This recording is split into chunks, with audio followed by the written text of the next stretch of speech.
बिस्मिल्लाहिर्रहमानिर्रहीम। अस्सलाम वालेकुम students. Physics 9th class last chapter हम पढ़ रहे हैं।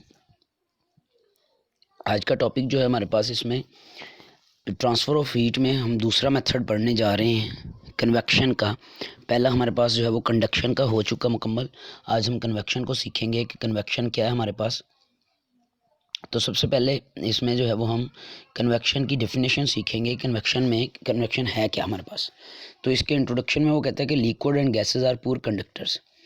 ये हम सीख चुके हैं कि हमारे पास जो है वो गैसेस और लिक्विड जो है ये हीट को इतनी जल्दी ट्रांसफ़र नहीं करते जितनी जल्दी सॉलिड्स ट्रांसफ़र करते हैं। तो हम कहते हैं कि हीट जो है वो ट्रांसफ़र होती है लिक्विड और गैसेस में। इसमें वर्ड लिखा हुआ है फ्लूइड्स। फ्लूइड्स असल में क्या है? फ्लूइड असल में बच्चे हमारे पास गैस और लिक्विड का मजमुआ जो है उसको हम फ्लूइड कहते हैं। एक और तरह से भी हम फ्लूइड को डिफ़ाइन करते हैं कि फ्लूइड वो चीज़ जो फ़्लो कर सके। Everything that can flow is called fluid. Gas flow कर सकती है एक जगह दूसरी जगह, वाटर पानी फ्लो कर सकता है, ये भी फ्लूइड में शुमार होता है। ब्लड है, हनी है, तारकोल है, सो हमारे पास जितनी भी चीज़ें जो फ्लो कर सकें वो हमारे पास फ्लूइड्स में आती हैं। तो लिक्विड और जो हमारे पास गैसेस हैं ये फ्लूइड्स में आती हैं। सो इनमें जो इजीली कंडक्शन होती है हमारे पास वो एक और तरीके से, जिसको हम बोलते हैं कन्वेक्शन।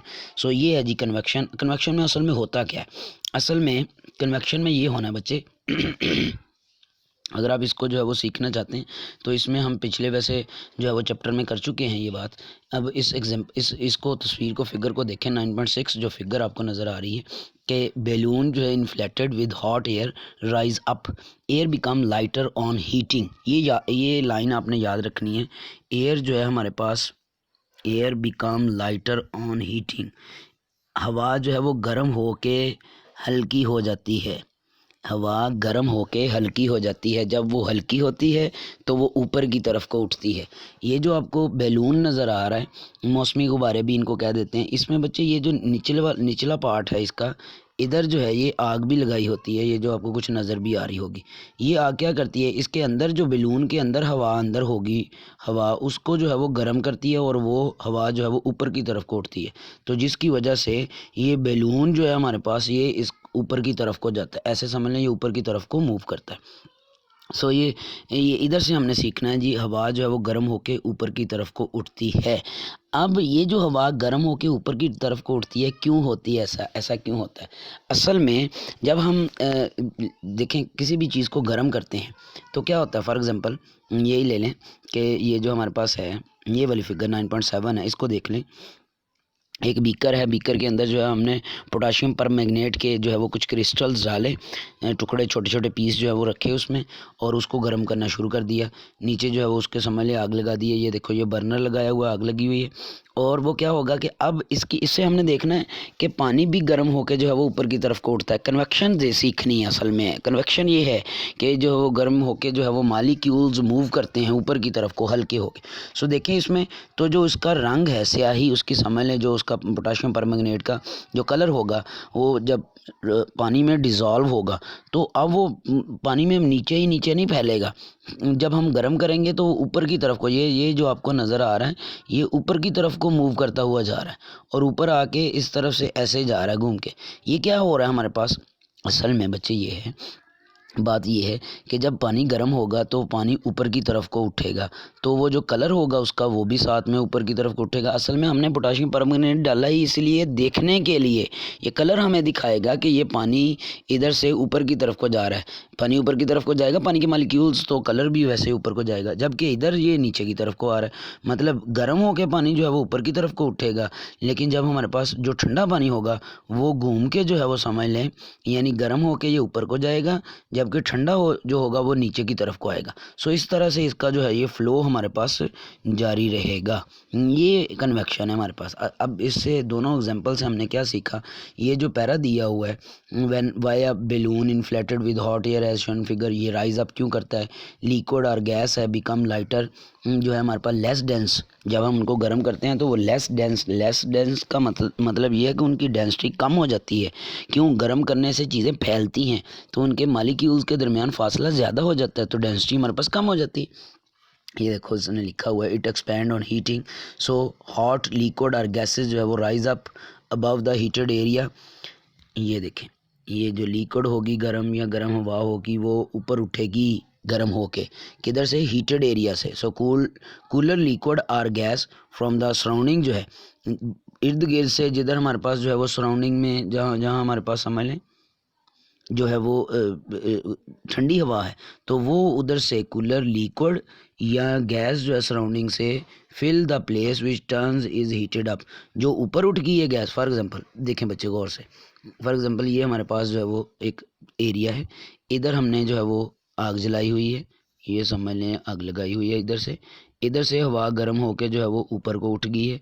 अब इधर इस खाली जगह हो गई इधर नीचे, इसको जो है वो खाली जगह को फिल करने के लिए इधर से ठंडी हवा इधर आएगी। यही बात वो कर रहा है कि हमारे पास जो है वो उसको फिल करने के लिए ठंडी हवा कूलर रीजन से आएगी, ठंडे इलाके से। All the fluid is heated, therefore transfer of heat fluid takes place by the actual movement of heated molecules. Transfer of heat कैसे हो रही है जी? Actual movement of heated molecules from hot to cold parts of fluid। यानी liquid है तो उसके molecules, gas है तो उसके मालिक्यूल्स क्या हो रहे हैं, जो गर्म हो रहे हैं वो फिर मूव करते हैं। जब वो मूव करते हैं तो उनके थ्रू हीट भी ट्रांसफ़र हो जाती है, हीट भी मूव हो जाती है। सो इसको बोलते हैं हम कन्वेक्शन। सो ये डेफिनेशन है बच्चे जो आपको नज़र आ रही है, transfer of heat by actual movement of molecules from hot place to cold place is known as convection. अब प्लेस आ गई तो ये हमारे पास गैस भी हो सकती है, ये हमारे पास लिक्विड भी हो सकते हैं, फिलर्स यानी ये समझ लें हमारे पास इसमें शामिल होंगे। तो अब इसमें देखें तो ये 9.1 एक्सपेरिमेंट हम देख चुके हैं, मैं समझा भी दिया आपको। एक बीकर लें, उसको पानी से उसका 1/3 जो है वो फिल कर लें, उसके अंदर जो है वो हीट द बीकर, बर्नर उसके नीचे जला दें और कुछ जो 2 या 3 जो हैं क्रिस्टल जो है पोटाशियम परमैंगनेट की उसके अंदर डाल दें। देखा जाएगा क्या कि कलर स्ट्रीक का मतलब ये है कि उसकी लाइनों की तरह से जो है वो कलर जो होगा वो पानी में बनेगी, और वो क्रिस्टल जो होके मूव करती हुई हमें मिलेंगी अपवर्ड और फ्लेम की फॉर्म में। The flame and the move downward from side shown figure. ये जो बात मैं पहले आपको बता चुका हूँ, दोबारा से मैं क्लियर कर देता हूँ इसको, कि हमारे पास जो है इधर से ऊपर की तरफ को उठना है, लेकिन इधर से क्या आना है, नीचे की तरफ को आना है। तो यही बात है बच्चे जो अभी दोबारा उसने बताई हुई है। So colour streak are shown on the path of the currents in the fluid. Currents क्या हैं? असल में ये करंट्स जो हैं हमारे पास जो गर्म मालिक्यूल्स हैं, हॉट मालिक्यूल्स हैं, इन्हीं को हम करंट्स बोलते हैं। चाहे वो हवा के हों, एयर करंट्स हो जाएंगे, पानी के भी हमारे पास जो है वो लेंगे हम इसको करंट्स को। तो ये है जी जो गर्म होके ऊपर की तरफ को उठते हैं। और when the water at the bottom of the beaker gets hot it expand become lighter, हल्का गर्म होके फैलेगा, फैल के हल्का होगा और ऊपर की तरफ को उठेगा। जबकि कोल्ड जो होगा वो डेंसर होगा, ज़्यादा डेंसिटी होगी उसकी, भारी होगा, वो नीचे आ जाएगा, फिर वो नीचे आके फिर वो भी गर्म हो जाएगा। कन्वेक्शन करंट्स क्या हैं? गैसेस जो है हमारे पास also expand on heating. Gases जो है वो हीट होने पे एक्सपैंड करती हैं, फैलती हैं। जब कन्वेक्शन करंट्स जो है are easily set up due to the difference in densities of air at various parts in the atmosphere. ये डेफिनेशन है हमारे पास कन्वेक्शन करंट्स की, समझ लें। कन्वेक्शन करंट्स क्या हैं कि गैसें जब गर्म होकर फैलती हैं तो उनकी डेंसिटी में फ़र्क आ जाता है, difference in the densities of air various part in the atmosphere. This can be observe by simple experiment. Setup 9.8 figure जो है उसमें हम देखते हैं इसको। तो ये हमारे पास जो है वो कन्वेक्शन करंट्स कहलाएंगे। कनेक्शन करंट्स को इधर से हमने समझना है, एरो बने हुए हैं ए और बी। हमारे पास एक बॉक्स है, बॉक्स के अंदर हमने जो है वो एक जब समझ लें जो है वो कैंडल ऑन की हुई है। ये कैंडल जो है वो गर्म करेगी हवा को। इधर से क्या होगा, हीट जो है वो एंटर हो रही है, ये बी से इधर ये एरो नज़र आ रहा है आपको, अंदर आ रही है, और इधर से ऐसे इधर आके गर्म होके बाहर की तरफ को जा रही है। ये एरो ए पार्ट से बाहर की तरफ को जा रही है। अब ये हवा के मालिक्यूल्स हैं जो इधर से ठंडे इलाके से गर्म की तरफ आ रहे हैं और गर्म से फिर ऊपर की तरफ को उठते जा रहे हैं। इन्हीं को हम एयर करंट्स बोलते हैं। Smoke showing the path of convection, यानी हीट का पाथ वो शो कर रहा है। अब इसके बहुत सारे हमारे पास बच्चे यूजेस हैं कन्वेक्शन करंट्स के, किधर किधर हम इसको यूज़ करते हैं। Set up by electric gas or कोयला जो है वो, कोयले से भी, गैस को भी गर्म जो है वो जलाने से हम इसको बना सकते हैं। Help to warm our homes and office, अपने घरों को, जबकि ऑफिस वगैरह को गर्म रखने के लिए हम इसको यूज़ करते हैं। क्या होता है, घर में या कमरे के अंदर किसी ऑफिस में हम एक कोने में हीटर जला देते हैं, हीटर ऑन कर देते हैं। अब उधर से गर्म होकर हवा जो है वो, देखें इसको मैं बनाता हूँ फॉर एग्जांपल। लेट्स सपोज ये हमारे पास जो है एक कमरा है, इधर हमने जो है वो आग लगाई हुई है, ये आग लगाई हुई है। इधर से हवा गर्म होकर ऊपर की तरफ को उठेगी, इधर ठंडे इलाके से जो है वो हवा उसको फिल करने के लिए आएगी इधर से। अब इधर से हवा गर्म होकर इधर को जाएगी। सो इस तरह से एक साइकिल जारी रहेगा यहाँ तक कि क्या होगा, सारे कमरे का टेम्परेचर बढ़ जाएगा, गर्म हो जाएगा, ये समझ लें। सो ये सारे का सारा जो है सेंट्रल हीटिंग सिस्टम जो है, पीछे भी हम पढ़ चुके हैं, central heating system in buildings में, वो भी इसी असूल पे काम करता है। कन्वेक्शन करंट्स जो हैं लार्ज स्केल पे नेचर में यही हमारे पास जो है वो यूज़ हो रहे हैं। इसके अंदर डे बाय डे जो है हमारे पास टेम्परेचर चेंज हो रहा है एटमॉस्फेयर का, result from the circulation of warm और cooled air that travel across the region. इन रीजन के क्रॉस ये ठंडी और गर्म हवा ही मूव करती है। सो इससे हमारे पास बनती हैं जी land and sea breezes. Land breeze और सी ब्रीज क्या है, ये अभी हमने सीखना है, पहले भी हम इसको सीख चुके हैं। हमारे पास जो है फिगर 9.9 अगर आप देखें बच्चे, इसमें sea breeze blows from sea to land in day time. क्या होता है डे टाइम, देखें ज़रा इसको, जब हमारे पास दिन टाइम है तो ये हम पढ़ चुके हैं पिछले चैप्टर में, दोबारा से मैं एक दफ़ा रिवाइज़ कर देता हूँ।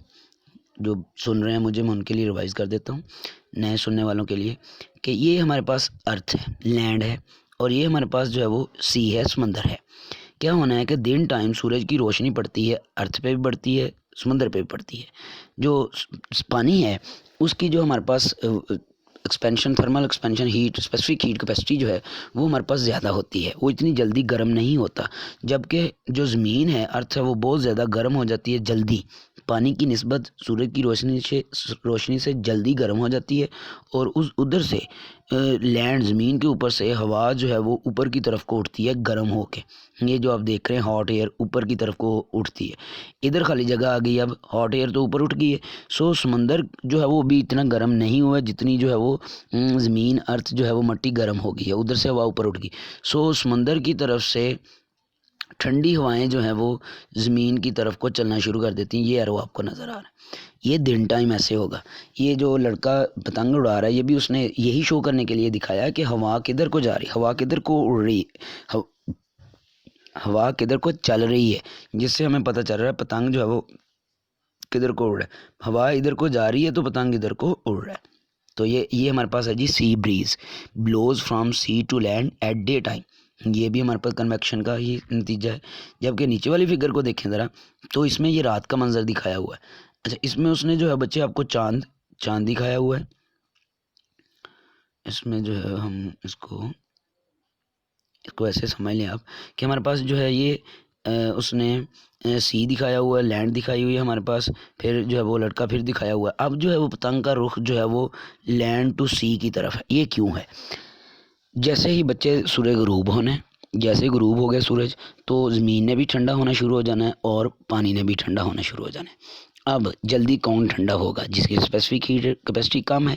स्पेसिफिक हीट कैपेसिटी ज़मीन की, मट्टी की कम है पानी की निस्बत। सो ज़मीन जो है वो जल्दी ठंडी हो जाएगी। अभी पानी इतना ठंडा नहीं, उतनी जो है वो पानी की स्पेसिफिक हीट कैपेसिटी ज़्यादा है, मतलब उसने ज़्यादा टाइम लेना है ठंडा होने में, टेम्परेचर कम होने में। सूरज की वजह से जो टेम्परेचर उसका बढ़ गया था, अब उसका टेम्परेचर कम होने में टाइम लगना है। लेकिन क्या होता है कि ये हमारे पास जो है रात के वक्त जो है ज़मीन जल्दी, लैंड जो है वो जल्दी ठंडी हो जाती है, कूल्ड हो गई है, देखो कूल्ड लिखा हुआ है। जबकि सी जो है वो हमारे पास गर्म होता है। सो समंदर के पानी के ऊपर से जो हवा जो है वो गर्म होती है, क्योंकि समंदर का पानी जो है वो गर्म है रात के वक्त due to large specific heat capacity. इतना ज़्यादा गर्म नहीं होता वैसे, हम इनको जो है वो अगर सूरज के टेम्परेचर के लिहाज से देखें तो वो बात कर रहे हैं। तो वो गर्म हवा ऊपर को उठेगी तो ज़मीन की तरफ से ठंडी हवाएं जो है वो समंदर की तरफ चलना शुरू हो जाएंगी। अब इसको मैं पढ़े देता हूँ आपके लिए, देखिए ज़रा। Why does sea breeze blows during day time? और जो है वो land breeze during night time. Land and sea breeze are the result of convection on a hot day. जब गर्म दिन में क्या होता है, temperature of land increase more quickly than sea. समंदर की निस्बत लैंड का ज़मीन का टेम्परेचर बढ़ जाता है जल्दी। It is because specific heat of land is much smaller as compare to water. इस क्या वजह है कि हमारे पास जो है वो पानी, जो ज़मीन है उसकी स्पेसिफिक हीट जो है वो पानी की निस्बत कम है। So air above land get hots and rises up. जल्दी गर्म होती है और ऊपर उठ जाती है। फिर ठंडी हवा सी से जो है वो लैंड की तरफ मूव करना शुरू कर देती है, जैसे कि फिगर 9.9 में नज़र आ रहा है। इसको हम बोलते हैं जी सी ब्रीज़ है। ये हमारे पास बच्ची होगी सी ब्रीज़। आगे चलते हैं हम जो है वो लैंड ब्रीज की तरफ। एट नाइट, ये देख रहे हैं नाइट में हमारे पास जो है वो 9.10 फिगर में, नाइट में क्या होगा जी, the land cools faster than the sea. जल्दी ठंडी हो जाएगी जो है वो अर्थ समंदर की निस्बत। सो हवा जो है समंदर के ऊपर वो गर्म रहेगी और ऊपर उठ जाएगी। सो ठंडी हवा जो है वो ज़मीन से समंदर की तरफ मूव करना शुरू कर देगी। ये फिगर 9.10 में नज़र आ रहा है और इसको हम बोलते हैं it is called land breeze. अब ये हमारी कैसे मदद करते हैं, ये असल में जो कोस्टल एरियाज़ हैं, यानी कह लें कि जो समंदर के नज़दीक वाले एरिया, जैसे हम पाकिस्तान के अंदर जो है वो कराची का इलाका जो है, कराची शहर जो है, या समंदर के इलाके नज़दीक जो इलाके हैं, उधर ये हमारे पास टेम्परेचर को नॉर्मल रखते हैं, मोतदर रखते हैं, ये कह लें। आगे है जी ग्लाइडिंग, ये भी इसका यूज़ है हमारे पास। 9.1 में आप ग्लाइडर नज़र आ रहा है आपको। आदमी जो है, ये एक सेटअप होता है मशीन की तरह का, बिल्कुल ये इस परिंदे की तरह बनाया हुआ है। इसको हम यूज़ करते हैं और हवा के अंदर जो है बगैर किसी इंजन के जो है वो उड़ते हैं। असल में क्या है, glider such of figure shown figure small aeroplane without engine. ये डेफिनेशन है जी इसकी, ये अपने ये इसको याद भी करना है आपने। ये देखिए ये डेफिनेशन है, small aeroplane without engine. Glider pilots जो हैं ये यूज़ करते हैं upward movement of hot air currents due to convection of heat. These rising currents जो है हमारे पास ये कहलाते हैं थर्मल्स।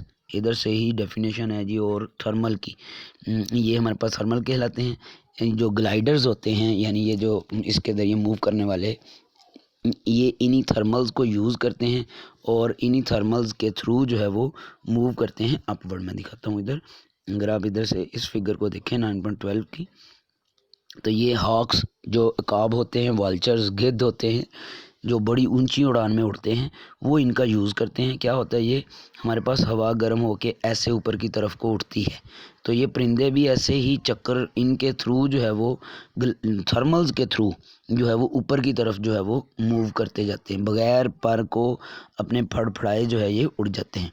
यही सारी बात लिखी हुई है। राइजिंग करंट्स जो है वो थर्मल्स कहलाते हैं। इनको ग्लाइडर जो है इनके ऊपर जो है वो कह लें कि राइड करते हैं और जो है वो ऊपर की तरफ मूव करते हैं लॉन्ग पीरियड विदाउट एनी जो है वो एनर्जी के। हाउ डू थर्मल, ये बर्ड्स की कैसे हेल्प करती है, for hours without flapping their wings. Birds जो हैं स्ट्रेच कर लेते हैं अपने विंग्स को और इन थर्मल्स के में सर्कल्स में ही मूव करते हैं, ये उनको उड़ाने में मदद करते हैं। हॉक्स हैं, ईगल्स हैं, वाल्चर्स हैं, ये सारे हमारे पास, ईगल शाहीन कह सकते हैं, उकाब कह लें हम, और गिद्ध जो है, ये सारे के सारे इनको यूज़ करते हैं और अपने परों को फड़फड़ाए बगैर विदाउट फ्लैपिंग देयर जो है वो विंग्स। ये देखो glider from one thermal to another. और ये इसी तरह से, अब इसमें बच्चे एक और बात जो है ये समझने वाली क्या है, देखें ज़रा मैं इसको समझाता हूँ। फॉर एग्ज़ाम्पल इसमें ये बात बताई हुई है उसने कि ये जो है वो परिंदे जो हैं इधर से लेट्स सपोज उड़ते जा रहे हैं, ये इस तरह से मूव करेंगे और एक इलाके से दूसरे इलाके में पहुँच जाएंगे। ये एक इलाके से दूसरे इलाके में इन्हीं जो है वो थर्मल्स की वजह से, इन थर्मल्स क्या हैं, ये जो चक्कर हैं, साइकिल जो है हमारे पास, ये जो गर्म हवा होके ऊपर उठ रही है, हॉट एयर जो है, rising currents of hot air are called thermals. यही थर्मल्स हैं, इनको यूज़ करते हुए ये जो है वो ऊपर उठते जाएंगे और ऊपर से ही फिर जो है वो दूसरे इलाके और दूसरे तीसरे सो ऑन, बहुत ज़्यादा डिस्टेंस जो है ये इसी तरह से जो है वो इन थर्मल्स के थ्रू ही जो है वो तय कर लेते हैं। लो जी बच्चे, ये था हमारा आज का टॉपिक। इसमें हमने जो है वो पढ़ा गया है कन्वेक्शन के यूजेस, कन्वेक्शन करंट्स क्या हैं, लैंड ब्रीज, सी ब्रीज भी, सी का नतीजा पढ़ा हमने। फिर जो है वो इसके अलावा ग्लाइडर क्या होते हैं, और थर्मल्स क्या हैं, कन्वेक्शन करंट्स क्या है। अच्छी तरह से मेरे पुत्र इसको तैयार कर लेना आपने, और इसमें डेफिनेशन जो हैं वो भी तैयार कर लेनी है। ये लॉन्ग क्वेश्चन बन सकता है कन्वेक्शन का, लेकिन ज़्यादातर इसकी डेफिनेशन आती है। खुदा हाफिज़, अपना ख्याल रखिएगा। अल्लाह हाफिज़।